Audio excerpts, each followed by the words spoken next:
नमस्कार बच्चों, कैसे हैं आप सभी लोग। मुझे उम्मीद है कि आप लोग अच्छे होंगे। तो आज के इस वीडियो में हम लोग देखने वाले हैं हिंदी कुमार भारती पाठ 8 प्रण का प्रश्न और उत्तर। ठीक है, तो यहाँ पर मैं आपको सबसे पहले ये बता देना चाहती हूँ कि इस पाठ को आप एक बार पढ़िएगा ज़रूर और उसके बाद ये स्वाध्याय करने के लिए आइएगा।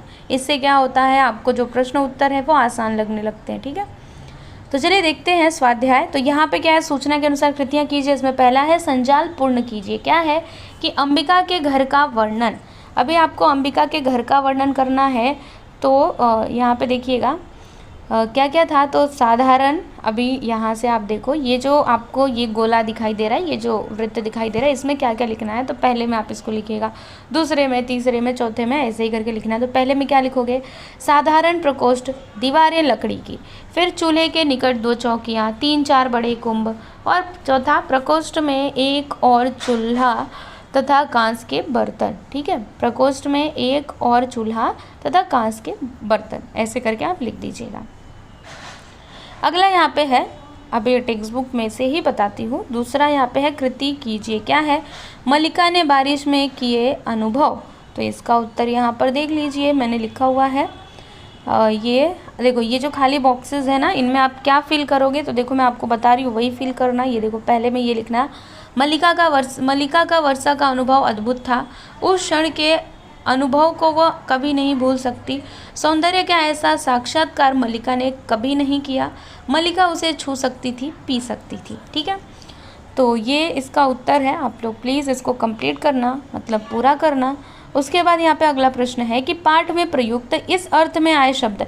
यहाँ पे कुछ अर्थ दिए गए हैं, तो इन अर्थों के लिए कौन कौन से शब्द यहाँ पर पाठ में आए हैं। तो सैया के लिए क्या आया है बच्चों, तल्प। क्या आया है, तल्प।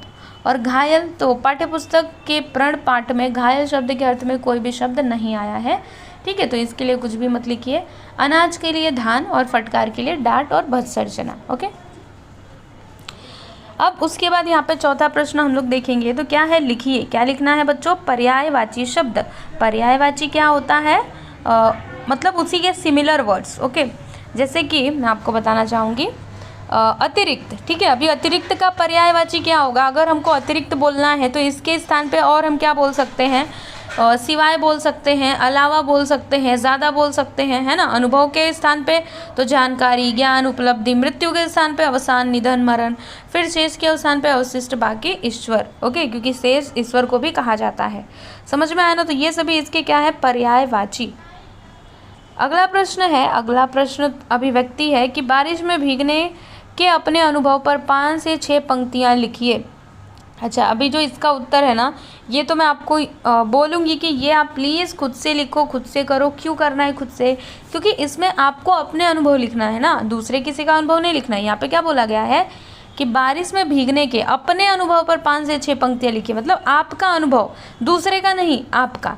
तो मैंने भी इसका उत्तर लिखा हुआ है। ऐसा नहीं है कि मैं आपको इसका उत्तर नहीं दे रही हूँ, लेकिन मैं आप लोग को यही बोलना चाहूँगी कि प्लीज़ आप ये खुद से करने को ट्राई करिए, है ना। आपका कोई अनुभव रहा हो बारिश में जब आप भीगे हो, तो उसके बारे में यहाँ पे लिख सकते हो।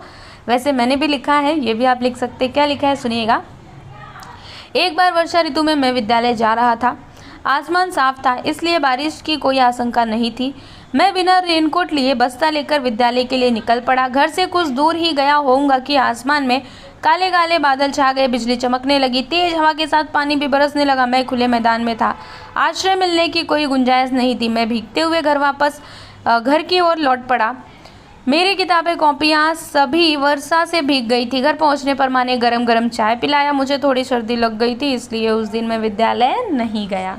ठीक है, तो ये हो गया। उसके बाद यहाँ पे अगला आता है उपयोजित लेखन। तो इसमें क्या है कि शब्दों के आधार पर कहानी लिखो। कौन कौन से शब्द हैं, थैली, जल, तस्वीर, अंगूठी। अभी इन शब्दों के आधार पर ना आपको एक कहानी लिखनी है। तो इसका भी उत्तर आप ट्राई टू, मतलब आप खुद से ही करने के लिए कोशिश करो। नहीं आएगा तो मैंने तो इसका उत्तर दिया ही है। तो एक बार मैं आपको पढ़ करके बता देती हूँ, आप लोग इसका स्क्रीनशॉट ले लीजिएगा और लिख लीजिएगा। चलो पढ़ते हैं एक बार। महेश एक बार अपने गांव से एक रिश्तेदार के यहाँ जा रहा था। उसके रास्ते में एक नाला पड़ता था। नाला पार करने के लिए महेश ने अपना पैंट ऊंचा उठाया और नाला पार करने लगा। नाले में घुटने तक पानी था। जब वह नाला पार कर रहा था तभी उसके पैर में कुछ अटका। उसने झुक कर उसे उठाया। वह एक थैली थी, उसने नाला पार किया, थैली भीगी हुई थी। थैली खोलकर महेश ने देखा, उसमें एक व्यक्ति की तस्वीर थी। तस्वीर के पिछले भाग में उस व्यक्ति का नाम और पता भी लिखा हुआ था। थैली में एक अंगूठी भी थी। वह पहले अपने रिश्तेदार के यहाँ गया, वहाँ खाना पीना करके जब वह शाम को घर लौटा तो उसने सोचा कि यह सामान इसके मालिक के पास पहुंचना चाहिए। दूसरे दिन तस्वीर में लिखे पते पर महेश गया। दरवाज़ा खटखटाने पर उसी आदमी ने दरवाज़ा खोला जिसकी तस्वीर झोले में थी। महेश ने उस व्यक्ति को थैली, तस्वीर तथा अंगूठी दे दी। जिस व्यक्ति की चीज़ें खो गई थी उन्हें पाकर वह बहुत खुश हुआ तथा महेश उस सामान को उसके मालिक को देकर भी उतना ही खुश हुआ। अभी इससे हमको सीख क्या मिली बच्चों, कि खोया सामान मिल जाने पर पाने वाले और देने वाले दोनों को खुशी मिलती है ना। इसीलिए अगर आपको कहीं पे किसी का खोया हुआ सामान मिलता है ना, तो उसे आपको क्या करना चाहिए, क्या करना चाहिए, उस व्यक्ति को लौटा देना चाहिए। क्योंकि हो सकता है वो सामान तो हमारे किसी काम का नहीं है ना, लेकिन उस व्यक्ति के लिए बहुत काम का हो सकता है। इसीलिए आप लोग को क्या करना चाहिए, वो अगर किसी का सामान खो जाता है तो जो भी व्यक्ति रहेगा उसको दे देना चाहिए। अगर आप उसको जानते हैं तो, नहीं जानते हैं तो फिर उसके लिए दूसरे पर्याय हो सकते हैं। लेकिन अगर आप उसको जानते हैं, उसमें पता लिखा है, तो फिर आप उसको दे सकते हैं। ठीक है, तो यहाँ पर आपका ये जो पार्ट है प्रण, इसका भी प्रश्न उत्तर हमने पूरा कर लिया है और हम ऐसा उम्मीद करते हैं कि आपको ये वीडियो अच्छा लगा होगा। ठीक है, तो अभी हम लोग चलिए नेक्स्ट वीडियो में मिलते हैं। धन्यवाद।